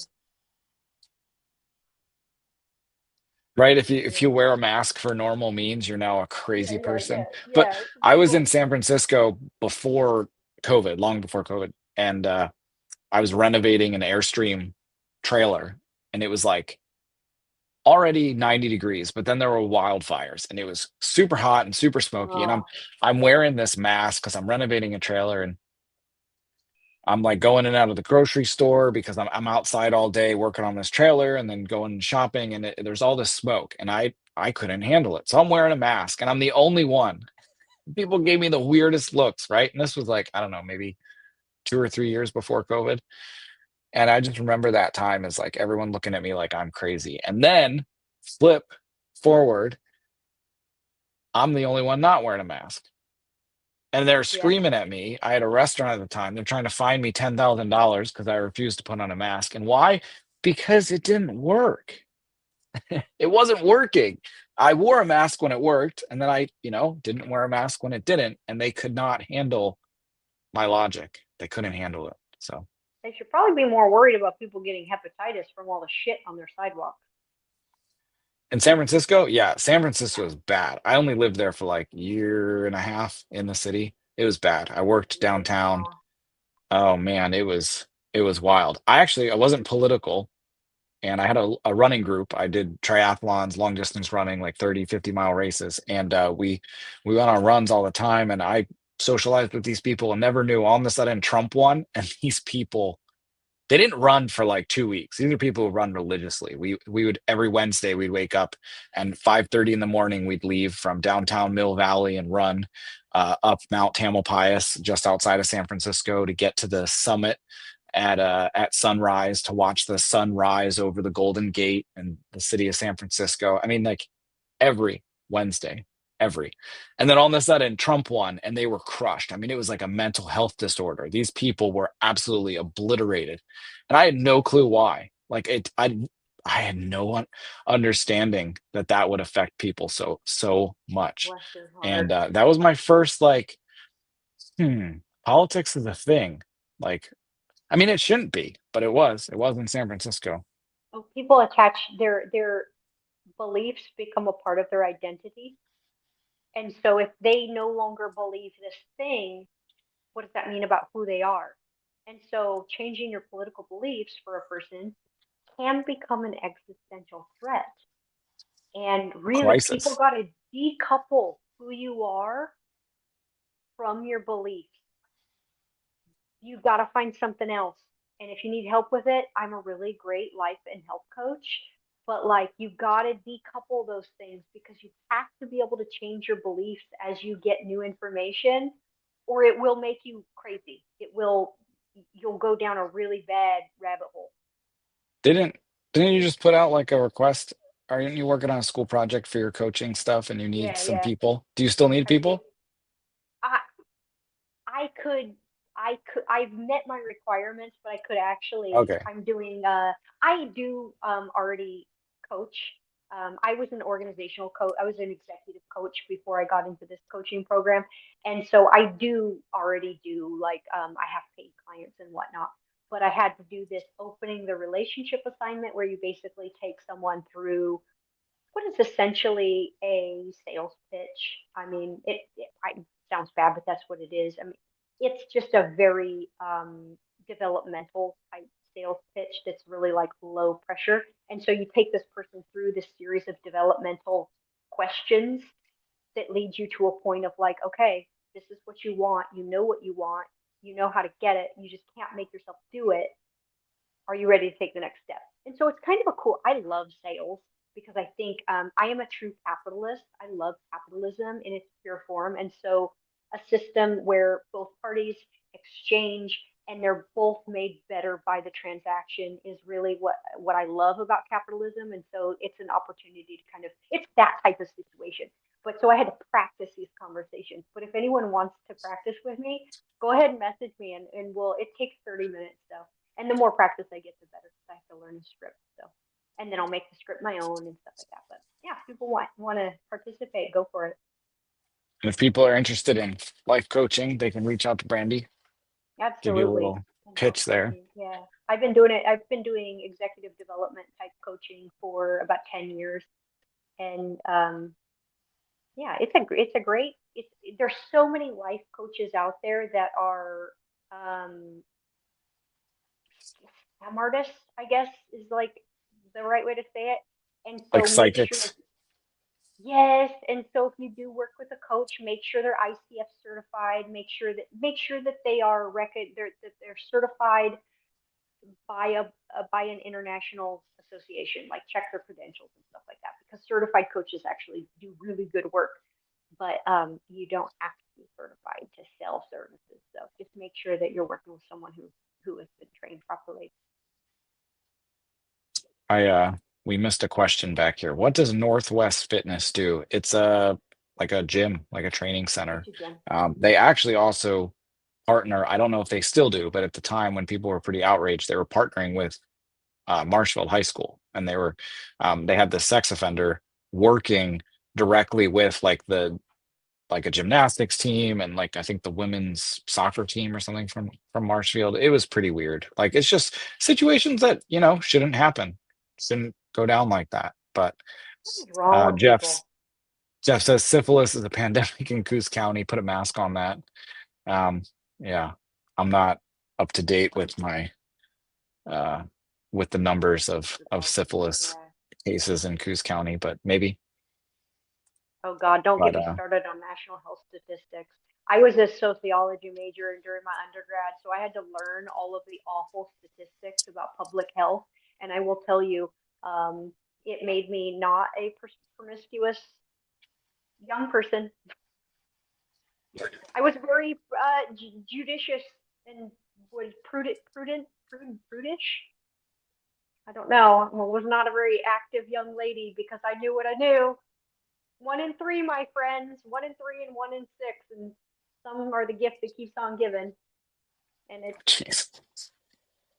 Angela says that Northwest Fitness Gym. She's saying they're still partnering with an educational service. So it's wild. We're trying to fight these battles. We've got the battle going on with the college with the sex offender that's working there. So maybe we can tag team that guy and the sex offender gym owner. I don't know, but I shouldn't use the phrase tag team. They might get excited. We are talking about. Speaking of boundaries. Yeah, Cheryl says that she appreciates us. We appreciate you, Cheryl. We wouldn't be here if you weren't. Yeah, definitely. I hope if we are not informative at some point, people let us know as well. Or if there's something that we could be more informative about, let us know as well. Yes, like feedback is so important, you guys. If there's stuff that you want us to talk about, or stuff that like, if we, like sometimes I talk really slow, or like, like weird stuff like that. Like, hey, your videos couldn't be feedback. Improved. That's why, yeah, like that's really valuable stuff because we're still learning, and so we want to produce a high quality show that you guys really enjoy. And so whatever you want to hear from us, let us know. Jeff texts me after almost every one of these and he says like, oh, that was an awesome show. Like he was textbook like every week. And then one week he didn't. And I was like, did I mess up? Like, did I? Did I not do a good show? It like freaked me out.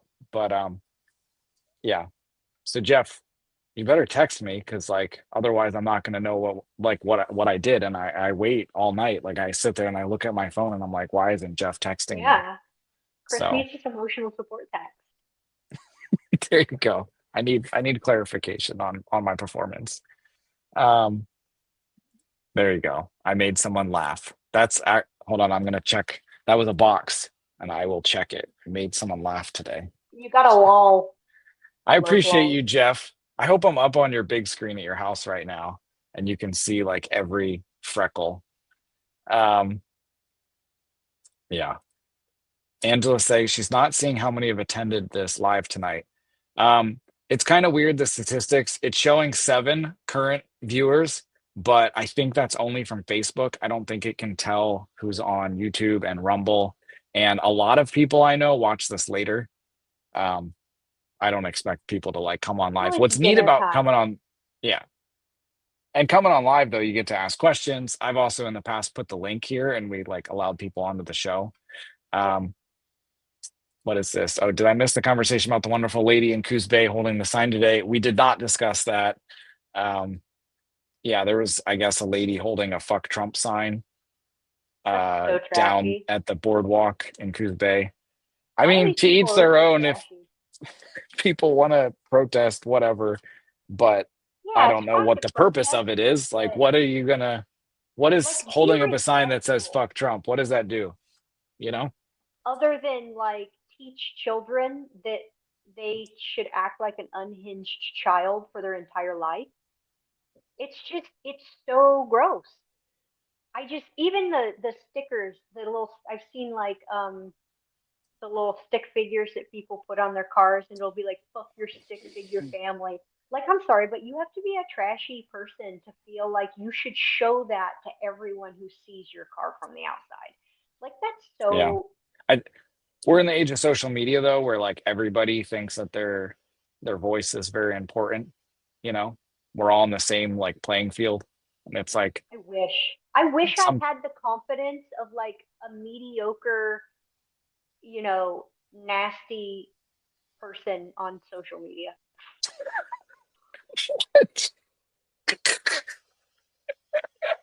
Like, where do they all right. buy that audacity?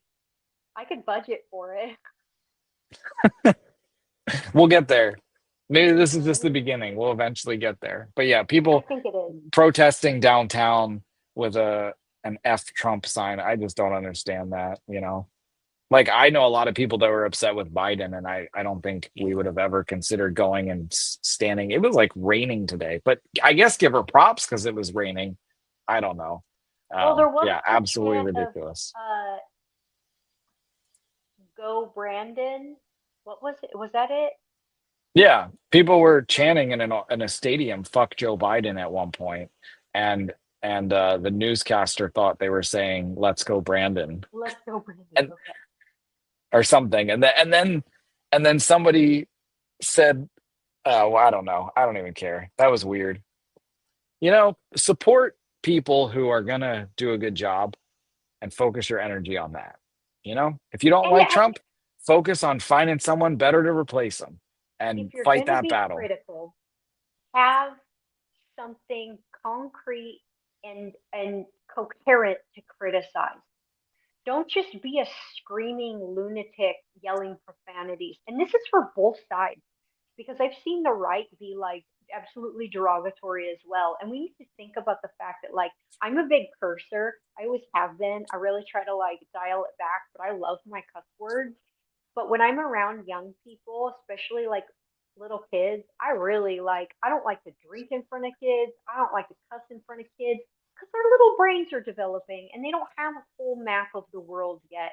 And so they're still trying to figure out what's important and what's meaningful. And I don't want a kid that looks up to me to see my bad bits at such a young age and thinks that, like be better than me.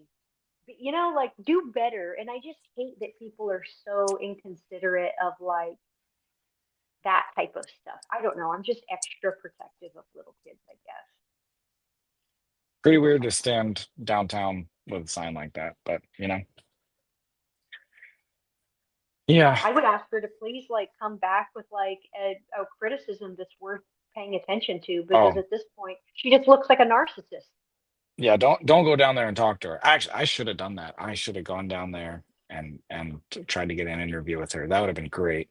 Man, next time. Oh, Next time. I'm usually yeah. pretty good about stuff like that, but those people are wild. It gets crazy. I went down into there was an abortion rally, which is a really weird thing to rally like for abortions.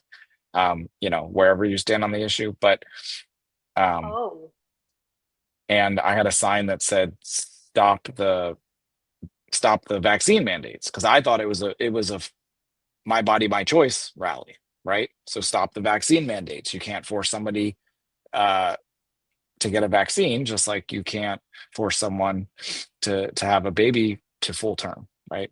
Anyway, they didn't understand. That was too much logic and consistency for them. So they kept trying to rip my sign up. Like, these people were nasty. So anyways, that the abortion debate is one of my favorite conversations.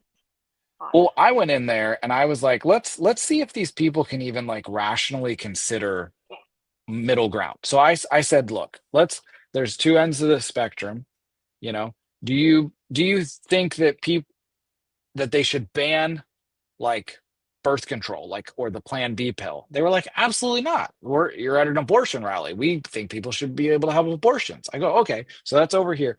Well, do you think people should be able to kill their 1-year-old? Absolutely not. That's murder. Do you think people should be able to abort the baby, 1 hour before the pregnancy?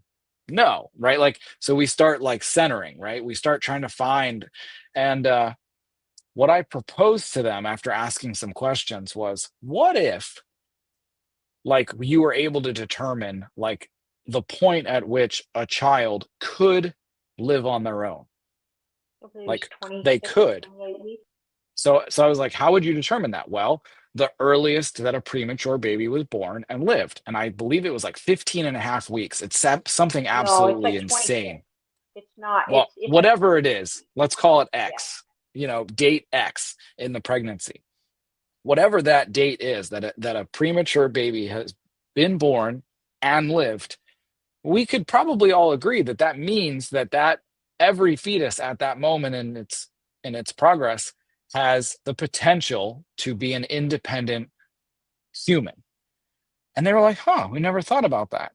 And I'm like, what if that was the date? What if that was the boundary from which we started the conversation? And anything after that, no, categorically, you're not allowed to have an abortion because you could be killing Because the an baby could be independent is human. viable. Right. And like all of a sudden you have these people who like 5 seconds ago absolutely hated me. We're like kind of having a conversation about it. And we're like kind of coming to an agreement. Yeah. I mean, I didn't have them sign anything, but it was like, wow, if people would just approach conflict with the intent to actually resolve it and understand one another and find a solution, the world would be in a better place. But and Yep. over a topic that is absolutely insane to talk about. I don't even know why we're talking about it on this show, because it's just like one of those topics where people will lose their minds over abortion. I And mean, that's the it's problem, is people losing their mind. If you can't, you gotta. It's an emotional regulation thing. You can't, and it's an identity thing. So people's identity again gets tied to their belief, and that belief becomes a part of who they are. And so when you attack the belief, you're attacking who they think they are. And so they take it super personally. We all have to stop doing that. And when we all come up against someone who's really trying to pull an emotion out of us, they're really trying to upset you. How does that make you feel? When someone's trying to pull a negative emotion out of you, that should be your sign to stop and go, whoa, step back, pull back, and just say, this doesn't feel right. And so I think teaching that very thing on how to pull back from an emotional space, from an emotional kind of engagement in a conversation is super useful. communication, Mm-hmm. conflict resolution, Mm-hmm. all the things we should have learned. I but we used to didn't. do conflict resolution, and it is not my favorite. Well, I'm out of stuff to talk about, and I got to get up early, so I'm going to get Sounds going good. unless you have anything else. No, we can save it. Till next We time. got, we got lots of time. Yep, we're gonna be here every Wednesday. So. Well, thanks for watching, people, and have a good night. We'll see you next Wednesday at 6 o'clock. Right here Bye, on everybody. the Coos County Citizen Council weekly live stream. Thanks for watching.